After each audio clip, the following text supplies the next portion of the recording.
Hey, what's up, y'all? It's Jodo Jake. Welcome back to the channel. So, short video for today. I thought I'd just kind of talk through my recent PSA submissions that I just dropped off at USPS. They are with Arceus now, so we pray to Arceus and hope that they make it to PSA just fine. But in all seriousness, I thought it would be a cool video just to go through all of the cards that I'm sending along with a few friends to PSA and how I kind of broke down the submissions. So without further ado, we're going to go take a look at my recent submissions that have not been received yet. And we'll start with this one here. We can go down here, scroll down, and we can see the whole list of cards that are part of this submission. First off, we have a friend of mine, Max. He sent, this might be a little better. How about we do it here? Max sent the Captain's Pikachu. I believe this is from one of the gem packs. I haven't been really following a lot of the Chinese market, and if you do want to follow the Chinese market, make sure to follow Henry. Henry likes to talk about some of the Korean language cards, Japanese cards, as well as simplified Chinese. So yeah, he's sending that. He's sending the Umbreon from, I believe this is the gem pack 2, which is pretty cool, along with the Leafeon and I believe the Sylveon. I believe he was missing one or two more. I think there's an Eevee as well. Let me know in the comments. I'm not sure if they did an evolution for all in terms of like a special art rare, but yeah, these cards are cool. I think that the Sylveon probably, I mean, the Umbreon's nice too. I mean, it would be nice if we got a card like this where they're all kind of laying in the field together. Who knows? We might see that at some point. And then he's sending off the reverse Charizard from, I believe this is, why am I blanking? This is not Generations. My goodness, I'm really slacking here, y'all. This is Evolutions. Wow, that took me way longer. Evolutions, not my favorite set. It just doesn't do it for me. And they also really disrespected Venusaur and Blastoise without, you know, only reprinting Charizard from base set. I'm a little salty. Next up, we have the Blaine's Charizard. This is an unlimited copy. And let me click into here. Let me see if I can zoom in. This is not the... Yeah, this is not the corrected version. This is the incorrected, which is not as rare. But if you look closely in that first attack, you'll see that it says to discard a fighting energy. And I believe that's supposed to be a fire energy. Yeah. So if you didn't know, now you know. Next up, we have Charizard V-Star. This is from Brilliant Stars. I believe this was the first set to have the V-Star mechanic. This card's, I don't know what it's going for right now, but it's a nice rainbow card. If you're gonna, you know, enjoy rainbows, this is one of them that you might actually want. And then next up, we have this Charizard. This is the Vivid Voltage pre-release, came from the Build-In Battle. This card is actually really nice. Who is this artist? It is NC Empire. I have to look up their other work, but I really do enjoy this illustration of Charizard. I also love the placement of this stamp. It's almost as if he's coming in to swoop in and eat it, or, you know, light it on fire. But yeah, this card, the staff promo, I think is a nice Charizard card to have if you can get your hands on it. And then next we have this full art Charizard V. This is also from Brilliant Stars. And then we have this other full art that's from 151. Man, which of these two full arts do you prefer? I think I like the colors more on the one from Brilliant Stars. I think the green blue background just pairs nicely with the orange of Charizard, and it complements the wings. The wings kind of get lost maybe, but the orange looks really nice against those greens and blues. This one feels a little muted. I think the thing that stands out the most about this card is the flame. I also like how the flame placement is just like encapsulating the damage, the 60 plus damage, which is a nice little detail. But yeah, we'll keep it going. So And the next card that we have is some Weiss cards. These are also from my friend Max. I help other friends submit their cards that don't have memberships. I've been doing it for a couple of years now. Just makes it easy on everyone. We get to do big, large subs, and it just, I don't know, it's fun, especially because I don't tell them their grades. I like to let them, find out in person. And if you go back to some of my earliest videos, there's a few grading reveals where I get together with some of the guys. It's a good time. And I recommend anyone that has the willpower to try it yourself and not look at your grades until they show up, because it does make the experience a little bit better. These Weiss cards, I couldn't tell you anything about them. We'll kind of speed through these, but I believe these are some of like the SP signatures, which are on the higher end, probably like one of the chase case hits or something like that. And then I'm not familiar with this Osika. Yeah, sorry y'all. And then I know this is a what is this called, the surge foil from the Magic the Gathering Final Fantasy set. Wasn't a big Final Fantasy person growing up, not for me. Also wasn't big on PlayStation. I was a Xbox, Nintendo kind of kid. But here and there I played some PlayStation games, but Final Fantasy I couldn't get into. And then this one, this one's the metal card from Celebration's Ultra Premium Collection. Now, there was a moment where PSA initially graded these and then stopped because they were having issues with the holder, and the holder was causing the card to, I believe, move or chip the metal card. So they stopped, and then those cards that did get graded, they went up a lot very quickly, because the speculation was that they were never going to grade them again. I had a good feeling that they would, just because that's kind of creating like a false sense of scarcity. So I'm glad they did. And now that they're regrading them, we're sending one off for him. So good luck to Max on that. And then these next two cards are Special Delivery Bidoof and Special Delivery Charizard.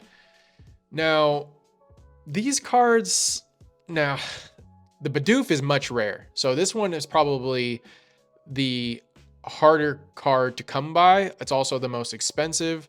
And the way it was released was not as easy as the Special Delivery Charizard. They made this one pretty available. And I think at one point, there was someone that was able to just generate codes and you would be able to buy them on eBay, which I find crazy. That person must have printed, and I remember seeing like over 10,000 sales. Like, oh, it's sickening. I don't know how that happened, but wow, crazy.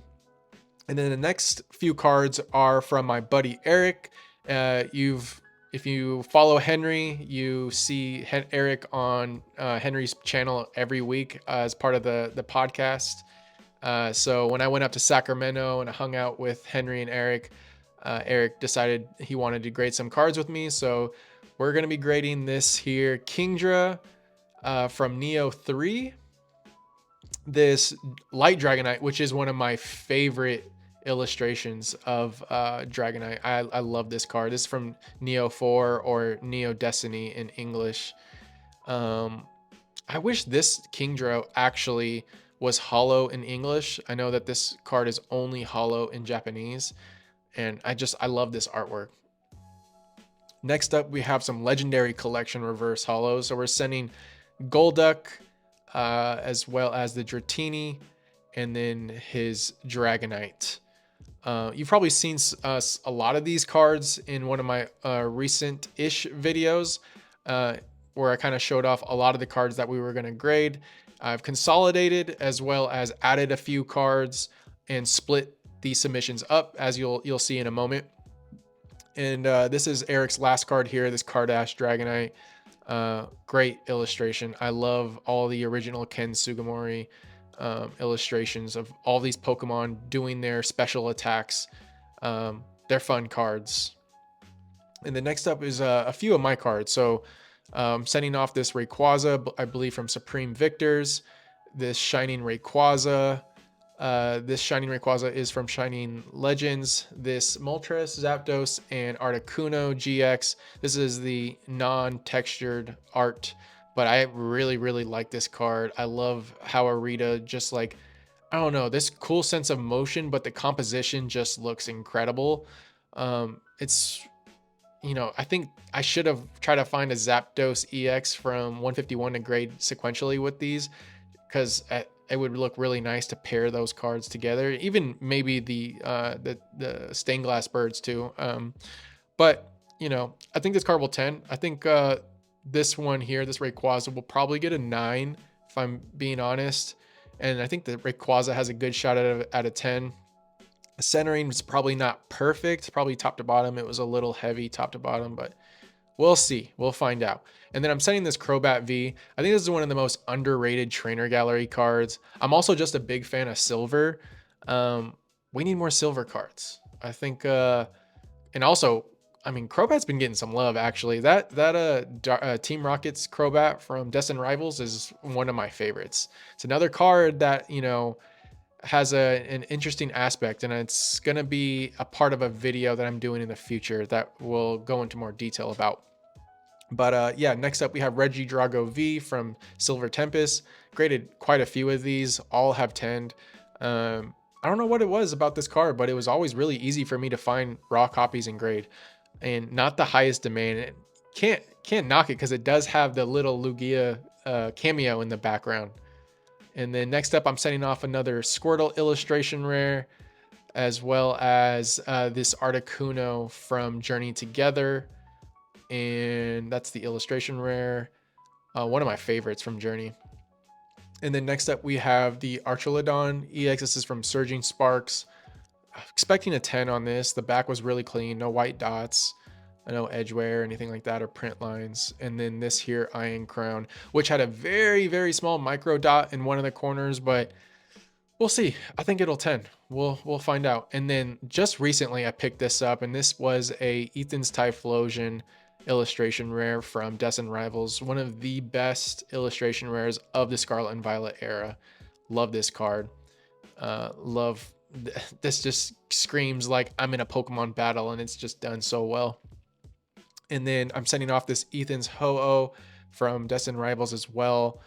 Gosh, I wish I could find a Lugia. I almost actually bought one, but right before I bought it, I noticed that it had a small pin dot indent on the back. So, word of advice, if you're looking to buy cards that you're trying to grade, make sure you always take it out of the sleeve, look at it in different angles to get like, you know, make sure you're catching if there's any shadows that shouldn't exist.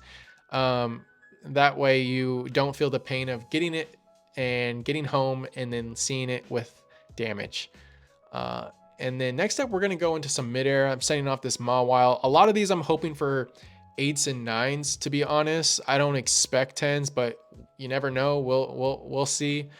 Mawile, not one of my favorite Pokemons, but I really enjoy this illustration, which I believe is also Arita. Yeah, Arita always kills it.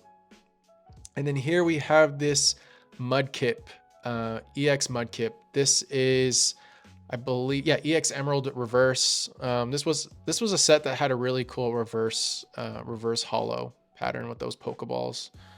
And then Professor's Elm Training Method. This is PC. It has all the Johto starters. So regardless of what this gets, it's staying in the personal collection. I'm a big fan of Totodile, my favorite Gen 2 starter. And yeah, I think this card's super underrated. And this is from not Crystal Guardians, Unseen Forces. Then next up, we have a Crystal Guardians card, which is the Mudkip Reverse Hollow. And I have that with the Trico. Trico is not one of my favorites, but I think it's underappreciated in terms of the Gen 3 starters. Mudkip's clearly my number one. I would say Trico's probably my second, and then Torchic. Next up, we have the Reverse Stamp EX Deoxys Manectric Reverse Foil. This one is nice because I think EX Deoxys has one of the best reverse hollow patterns. My favorite reverse hollow pattern is coming up in a minute, but definitely one of the better looking reverse hollows from that mid-era. Is it even considered mid-era anymore? Can we all like get together and realign on what mid-era is now, because it's starting to feel like mid-era is now actually vintage. What do you guys think? Let me know in the comments. And then I'm sending off this Giratina from Legends Awakened. This card is fire. I know it's just a regular holo, but it's a great looking card. Colors go crazy. I'm sending off this Machamp. This is from Power Keepers, and it's just a regular holo. It's not the reverse with the stamp. And I'm sending Heracross, one of my favorite Pokemon. This is from Hidden Legends. This is illustrated by Kamiya. Great artwork, will be PC. Aside from that, this last card here is the Mudkip Reverse. This is a Black Star promo. I actually picked this up in a 9 recently at a local card show. I honestly think this one might 9 too, so this one might be for sale. I don't know. Maybe I'll just PC it too. But yeah, I picked up the 9 for so cheap. It was like 60 bucks, 70 bucks. So yeah, I thought I would add it to the collection, and it was a nice copy. But yeah, so this is submission 1. So we can go back and we can look at the second submission, which is all of my cards. So this is just a submission of 59 cards that I'm sending, and all of these will be for sale. And maybe 1 or 2 I'll keep. We'll see. It depends on grade and whatnot. But I bought this. I bought this collection with the intention to grade it and sell it, and build out, a collection that I want to grow by, buying and selling. It's part of, my journey as a collector. And I I'm gonna have a hard time probably parting ways with some of this. I'm sure I'm gonna end up keeping more than I probably intended to, just because Fire Red Leaf Green has some of the best illustrations of Kanto Pokemon. I also really love some of the aspects of Fire Red Leaf Green that we'll talk about. So as you can see here, we're starting off with the Caterpie, and this is an illustration by Nishida. She's one of my favorite illustrators. And as you can see, we have Metapod, and following we have Butterfree. And if you noticed, these are going to be sequential, which is nice to have the entire evolution line sequential. So there could be a premium depending on how they grade. Of course, like it would be nice if they all got 9s or if they all got 10s, but we'll see.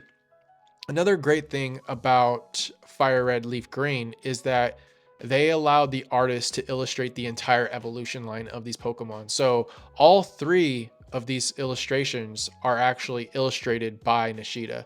And I thought that was a really nice touch. Gosh, only imagine if 151 was like that. I mean, we did see a few artists get to do that with some of the Pokemon. Like I think of Blastoise, all the Squirtle, Wartortle, and Blastoise cards, as far as illustration rares and special illustrations, were illustrated by Arita. And I believe Venusaur and Charizard were also done by their own individual artists as well. And so keeping it moving, we're doing Weedle, Kakuna, and Beedrill all together. So a lot of bug types coming in hot. And this whole entire 59 card submission is Fire Red Leaf Green. So this was a really easy submission to enter into PSA.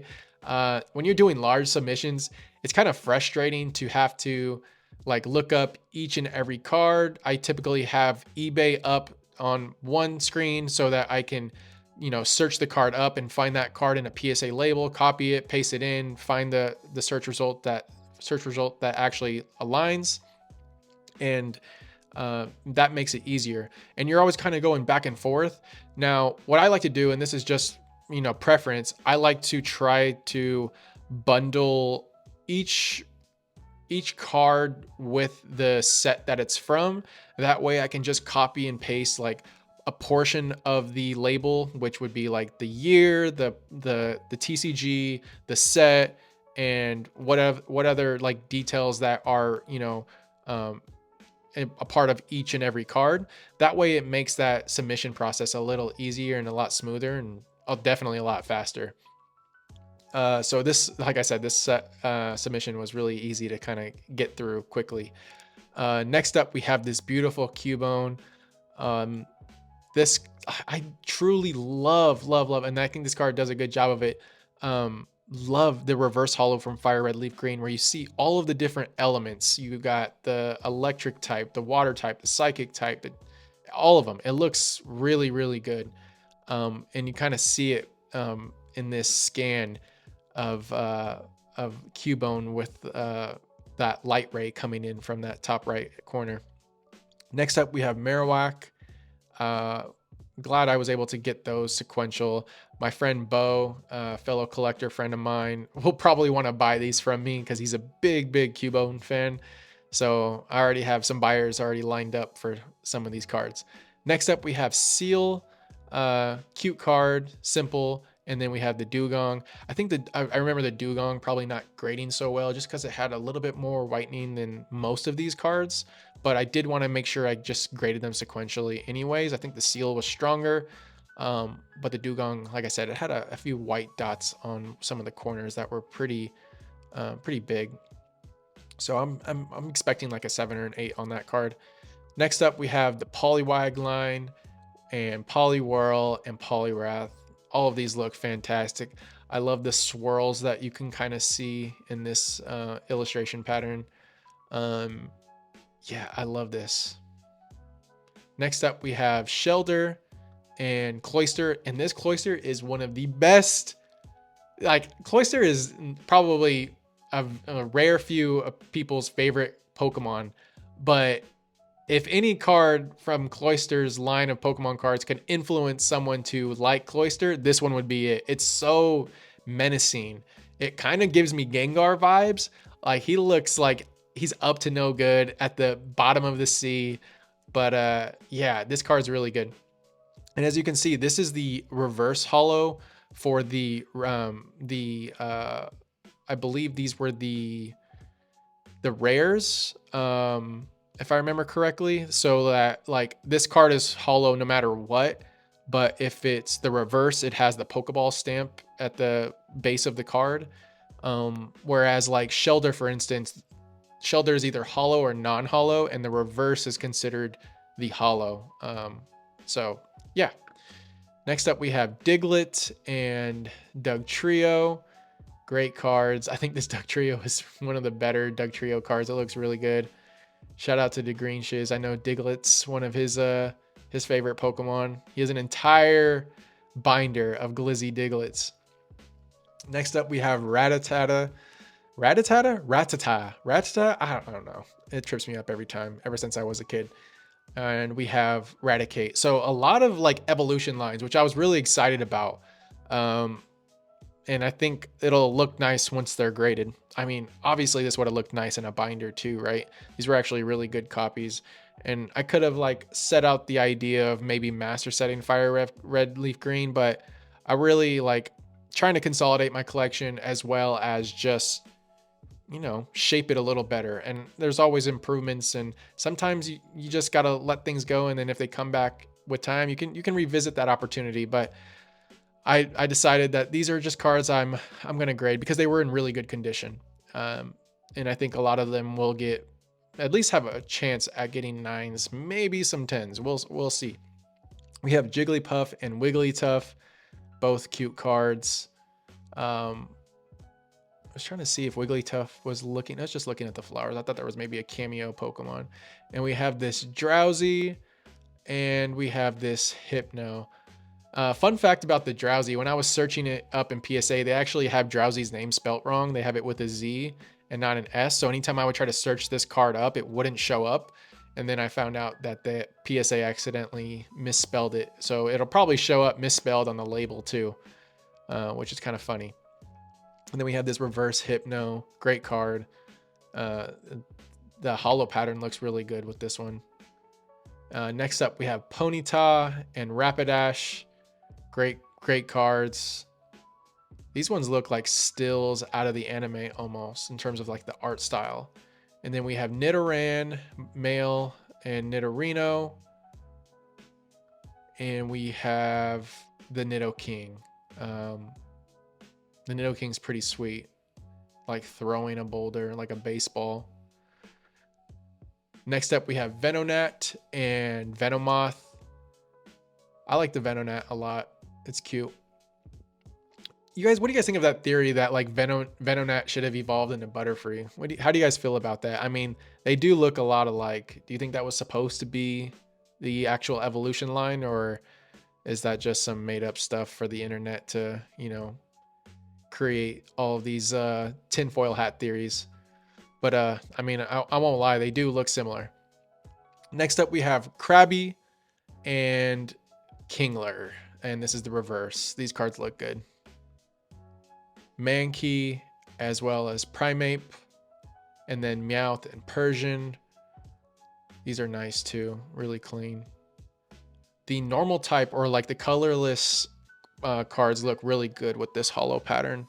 Just, it's a really nice pop. Next up, we have Magnemite and Magneton. Magneton gets a lot of love, especially in like the early days. It's got so many cards, almost like it's kind of crazy. You'll see Magneton get a hollow rare and a lot of early WotC sets and early EX sets. And next up, we have Bellsprout and Weeping Bell and Victory Bell. If only, you know what? I think that's actually going to look crazy. These are all illustrated by Kamiya, one of my favorite artists. I feel like Shinji Kanda's illustrations feel influenced by Kamiya's art style. That's just based off of how they look to me. Kamiya's one of the GOATs. I also am really hoping to see we get a Mega Victory Bell illustrated by Kamiya. I think that would go crazy. Yeah, we'll see. These cards look really nice though. And then we have Doduo and Dodrio. Did you guys see? I just saw this on Instagram, but there's like a theory that the original legendary birds are supposed to be like they're supposed to come from some like regular Pokemon, like they were like some of the original ancestors to Pokemon like Doduo, Pidgeot, and what was the other one? Fearow. So Pidgeot is supposed to be Articuno is supposed to be an ancestor to Pidgeot in terms of like how they look. And then I believe Doduo was supposed to be a ancestor of Zapdos. Zapdos is supposed to be an ancestor of Doduo, and then Moltres is an ancestor to what was that? What did I say? Fearow. In terms of how they look, I can kind of see it. I think I mostly see it actually with the Galarian Zapdos. Looks a lot like Doduo. And I'm like, oh, that kind of sounds about right. So it would be really cool to see us get regional variants of Pidgeot as an ice type, or Fearow as a fire type, or Dodrio as like an electric type. Who knows? It might happen. It might be cool to see something like that, and it would kind of like add up or line up with that theory. But something I just saw that I thought was interesting. I love reading little, theories like that.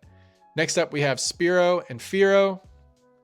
And we have a few stragglers here. Now, the rest of these, they unfortunately don't have their entire evolution line. So I only have Clefairy, no Clefable. And then I have Parasect, Slowbro, and Arcanine. I think this Arcanine has a shot at a 10, but it'll probably get a 9. And then we have Farfetch'd, Chansey, Tauros, Snorlax. I wish this was the reverse. Unfortunately, it's not. It's just the regular holo, but still really cool. We have the Kangaskhan, and luckily I do have one starter in here, which is the Bulbasaur, and I truly think this has a shot at a 10 too. But like I said, when I hope for 10s, when I hope for 10s, I pray at least it gets a 9. And I didn't miss anything, but we'll see. Next up, Onyx. This is a great illustration. I love the composition of Onyx. It's giving me snake vibes, definitely. And we have Lickitung, which is it's a fun illustration. and Scyther. This is one of the cards that I actually think I'm going to end up keeping. Shout out to Pikachu. This is his favorite Pokemon. But yeah, this card is so good. I think it's going to get maybe a 9. We'll see. And then lastly, we have Porygon, which is Porygon's always got some unique illustrations just based off the idea of Porygon. And then last but definitely not least, I'm finally getting around to grading 2 things that have been part of my collection for some time that I just haven't found the right time to submit. And also, I like to play games with PSA.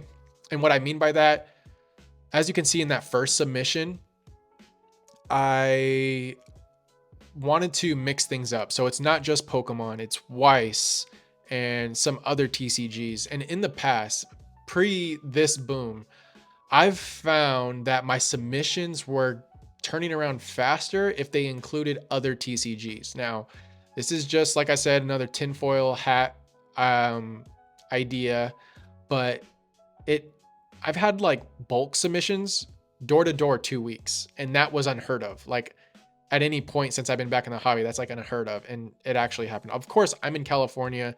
They're grading in California. There's a faster turnaround with just the way, shipping is, but it was shockingly fast. Now, I have a few different TCGs, but I also have different tiers. So those 2 subs that I showed you were both bulk sub tiers.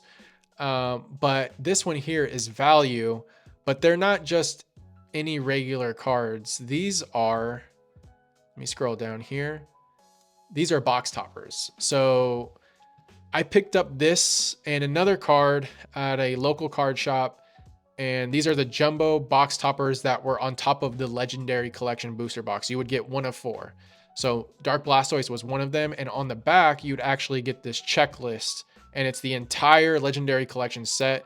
And I think most of these columns have 2 boxes to check per card, and that's because you had either the holo and reverse holo, or you had the reverse holo and the non-holo. And this actually made this set extremely large and hard to complete because there were so many duplicate cards that had different, reverse holo, variances. And that's pretty funny knowing that they really took this idea and exploded it in modern. Now we have regular reverses. We've got Pokeball reverses. We got Master Ball reverses. We've got illustration rares. It's like there's too many rarities. We need to slim it down a little bit. That's just, my opinion. But anyways, I thought these were really cool. I'm a big Blastoise collector, so I had to add this to the collection. I've been thinking about making a video on just my Blastoise personal collection. And yeah, let me know if you guys would like to see that. It would be pretty cool because it's not just cards. There's some other cool, interesting things that I have accrued over the years through gifts, commissions. So if you'd like to see that, let me know in the comments. I think it would be pretty cool just to kind of showcase how vast my Blastoise collection goes as far as being my favorite Pokemon. I think it's pretty evident in that collection. But yeah, I'm finally grading these, and this one, I think I would like to hope that it could get a 9. Now, what I did was I left a note on both of these in the submission form that said if they do not get, or if they're not deemed a PSA 9 or above, to not give a numerical grade and just authenticate. That way I can still have it in the slab and have it authentic and graded by PSA, or authenticated by PSA, just so that I can display, because I would like to get a high grade, and if it's not, just don't let me know what it got. I'd like to just see it in the plastic. I think it'll look nice. But yeah, I did that for both, and that by both, this is the other card. This is the Mewtwo, which is one of the other box toppers that you can receive from the top of your legendary collection booster box. And the other 2 are Dark Raichu, which was the secret rare in Team Rocket, and the first secret rare in Team Rocket from Wizards of the Coast, and Charizard, which is obviously base set. And I believe Ryan's Card House, they actually just did a box break of Legendary Collection, and their box topper was the reverse Charizard, and they pulled a reverse Charizard in that break at some point, which is just insane. Congrats to whoever got to buy that pack. That's really cool. Hopefully it grades a 10. Now, before I get into what makes this card pretty special, I want to say that I had the option to buy the other two. They had all four box toppers at the card shop, but the Charizard was damaged, so I chose not to purchase that just because the price didn't make sense for it being damaged. And then the Dark Raichu, I honestly should have bought. I think that it would have been nice to have a 3 out of the 4. And the reason why I picked this Mewtwo, because the Raichu probably had similar condition. I picked the Mewtwo because this is an illustration done by Christopher Rush. Now, I'm not going to go and say that I know a ton about Christopher Rush, but I know that he had a big impact in Magic the Gathering. I believe he illustrated the Black Lotus, that is the Alpha Black Lotus, which is one of the most expensive TCG cards known. Now, I believe Christopher Rush probably illustrated quite a few cards for Magic the Gathering, but I believe he just had a huge impact in Magic the Gathering. And I believe this is his only card that he had ever illustrated for Pokemon. And it's really cool to see that he got to do Mewtwo in the way that he did. I find this card to be really unique in terms of its style. And in this set, you can pull this card in reverse. And I don't know if it's holo. I don't think there's a holo version of this card other than the reverse holo. But it is a very cool card. Correct me if I'm wrong. Is there a regular holo of this card in Legendary Collection? After I record this video, I'm gonna look it up, and if it is, I'll pop it up on screen. I'll show whatever variances there are inside the set. But yeah, that's the reason why I think that it's really cool to see someone that had such a big impact in one of the biggest TCGs to, like, without Magic the Gathering, there probably would have never been Pokemon. Let's be honest, as far as a TCG standpoint. And to see one of the founding fathers of that TCG make a Pokemon card, I thought was really special. So yeah, I'm hoping that these get 9s or above. If they don't, they're just going to get put in plastic with a nice little PSA label, which is happy for, like, that's enough for me, to be honest.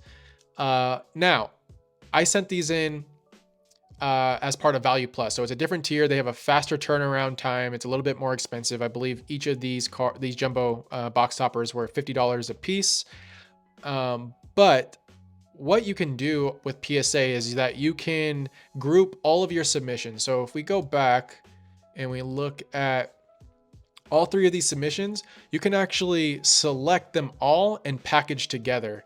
And that's typically what I do when I send out multiple submissions. It makes it easier to ship. It's all in one. The box is a bit heavier, but it's padded. I typically double box. I make sure that thing is built to last, even though it's only traveling 6 hours.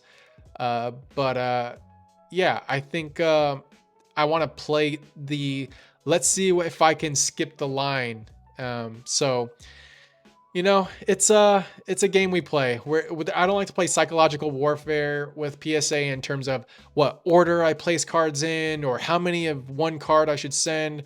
There's a lot of opinions on that, but it's a spray and pray situation. We have no control, and we could have different outcomes with the same approach, and it can be that way time and time again. We'll never really know.